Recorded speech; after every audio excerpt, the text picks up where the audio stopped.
Alors maintenant, comment identifier si toi-même tu vis de la dissonance cognitive? Alors, un premier symptôme que l'on va identifier, c'est un sentiment de malaise, de culpabilité, de honte. On se sent pas bien, ça peut peut-être des fois faire mal à la poitrine ou au plexus, parce qu'on sait qu'on a fait quelque chose qui n'était pas OK par rapport à nos valeurs. Ensuite, suivant ce symptôme physique, eh bien, il va y avoir ce côté rationalisation. On va chercher à se réaligner en se convainquant que notre décision, notre comportement, c'était juste. Et puis là, on va être très créatif et parfois de très mauvaise foi. Et puis, il y aura le côté évitement.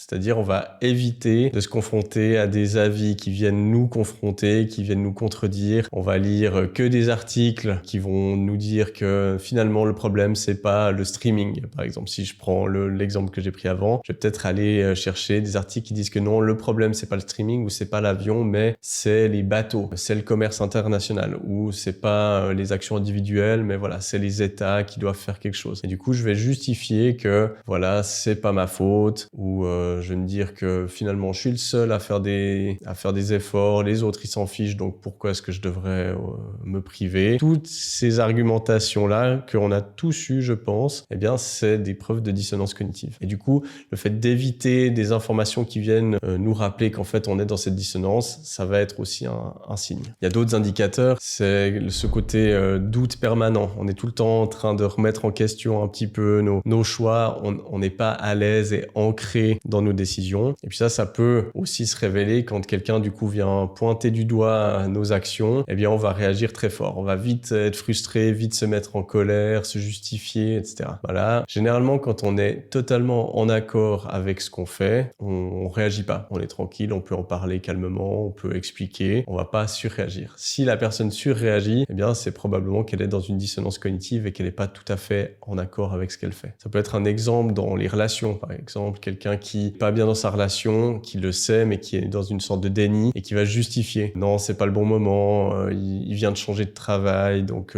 c'est pas le bon moment pour que je le quitte, ou bien je reste pour les enfants. Toutes ces choses-là, ça peut être une marque de dissonance cognitive.